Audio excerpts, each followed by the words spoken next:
Father, and of the Son, and of the Holy Spirit. Zeta is forever. On the other side of the world, in the state of West Bengal, India, an hour west of Calcutta, lies the city of Durgapur. There, the Anglican Diocese of Durgapur is centered and is our diocesan companion in the Anglican Communion. Within the bounds of the Diocese of Durgapur, you will find city and countryside. You will find steel factories and farms, Land Rovers, buses with as many people holding on from the outside as are seated inside, boys on bikes, grandmothers with cows, Bollywood movie posters alongside a Hindu goddess shrine made of paper and cheap wood. All the smells, both fragrant and foul, you could possibly smell. And all of it existing with the constant sound of car horns. In India, no one ever sneaks up on you. You always know when someone is coming. On my first visit to India, Bishop Dutta and his staff made for us a very carefully prepared schedule, a very carefully prepared daily schedule with specific times and places and descriptions of the events before us. And we followed this specific and exact schedule, carefully prepared months in advance, about 20% of the time. If you like to be in control, India will loosen you up.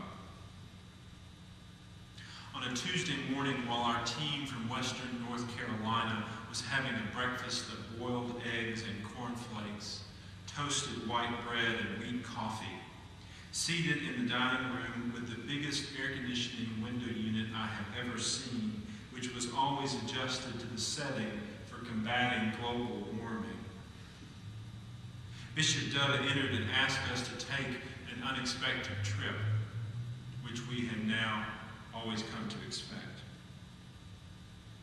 So with the last-minute change, the day was made new, and two of us began to travel into the western edge of the diocese to attend a youth festival, little knowing that we were to be the featured speakers.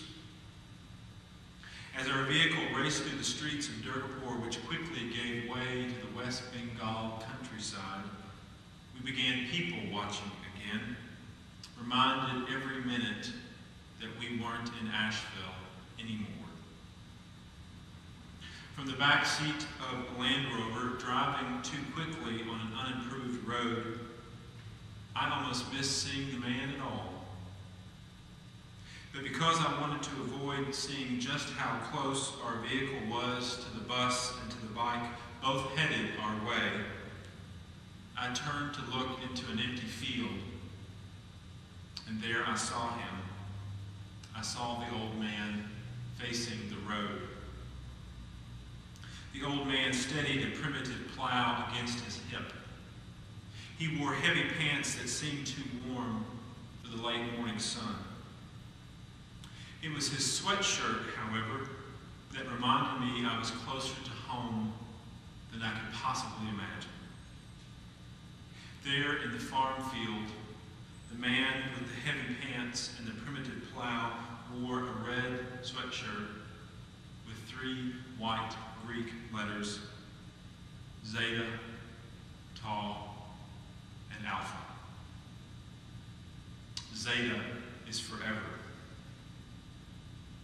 I imagine that sweatshirt began its days far from India, more likely at the University of Arkansas or the University of Alabama, with an eager Zeta sorority sister, proudly wearing her new sweatshirt to campus, walking across campus, walking to that next class, carrying her books in such a way to block your sight of the Greek letters. But she knew she was a Zeta. Maybe an older sister or or her mother or a family friend had been a Zeta before her, and so this young woman too had dreamed of sisterhood, of belonging to the community signified by the bright Greek symbols across her sweatshirt. She believed she embodied what the letters spoke of. At some point, the sweatshirt traveled far from Alabama, far from Arkansas, with how many stops in between we do not know, and now the old farmer on the western edge of West Bengal wore it to keep warm in what he considered to be a cool mid-morning air. You know, I doubt he had ever dreamed of being a Zeta, ever hoped to attend a spring formal or lead a skit or song during rush week. If we had come past some other morning, maybe he would have greeted us as a Tri-Sig, an Alpha Gam, or worn with indifference a Philadelphia Eagles Super Bowl championship sweatshirt for a championship that had never happened. The sweatshirt from the other side of the world belonged to the old man now. But he was still wearing a young woman's dream. Now, the birth of Jesus the Messiah took place in this way. St. Matthew is going to tell us how it happened. Get ready, don't miss it. Or happen to be looking in the wrong direction, and St. Matthew tells you how it is that the story begins. A young woman, pregnant, an old man with a dream, and an angel with words of assurance that God was with them was all that held the first approaching Christmas together. God with us has been the dream of God's people for a very long time. In Jesus, the angel tells Joseph that the promise of God's presence is now taken up in human flesh, in the fragility of a new birth in an old world that has searched for Emmanuel, for the human sign of God's divine transforming love. In Joseph's dream, the dream of many others before him shows up and speaks up in the form of an angel, with fearless words to let the old man know that his story with the young woman is not ending, but it is just beginning. And now the birth took place in this way. We are not left with the sense that Joseph and Mary are surrounded by devout and pious people watching and waiting for something to happen in their lives. The world is looking in the other direction when Joseph wakes up from his dream and decides to live as if God is with him, with Mary, present in the child, the one who saves, just as Joseph was preparing to walk away. We know very little just how well Joseph carried the dream to Mary. If he felt foolish, as if he was wearing a dream intended for someone else, for someone younger, for someone with more belief, for a prophet instead of a carpenter. All we know, according to St. Matthew, is that Joseph woke up and stayed close to the dream, to the belief that God was with him.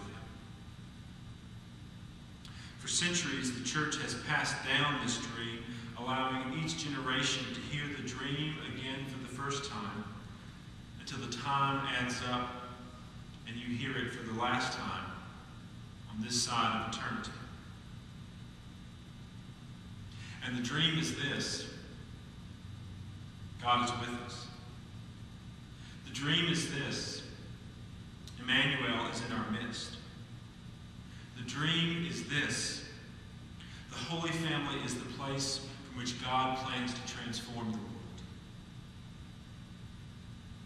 In the liturgical move we are about to make from Advent to Christmas, we are asked again to walk into someone else's dream, to wear it again as if for the first time, to awake from the dream and see how our lives would be different if we began naming all the places where we believe God is with us, all the places where we desperately hope God is with us, all the places where God appears to be so far from view.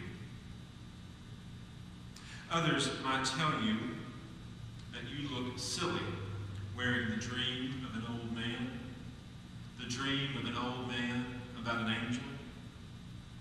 You should wear a dream more to this time, more appropriate to your age. You should wear the American dream. You should wear the somehow in the midst of these times I beat the market dream. You should wear I got mine, you get yours dream. But no, those are not the dreams you need to be wearing. For in the heart of those other dreams, there exists something not quite like an angel telling you to be afraid of somebody or someplace or something. Joseph's dream, Mary's dream, the dream of Emmanuel, God with us, remains the dream that God desires for us to dream again and again and again. And we have been marked by this dream, not by Greek letters, but by water and oil, by fire and spirit, by the humble one who holds all things together, who enlivens every true dream, who holds a broken world together, not by might, but by mercy. And that is the God who is with us.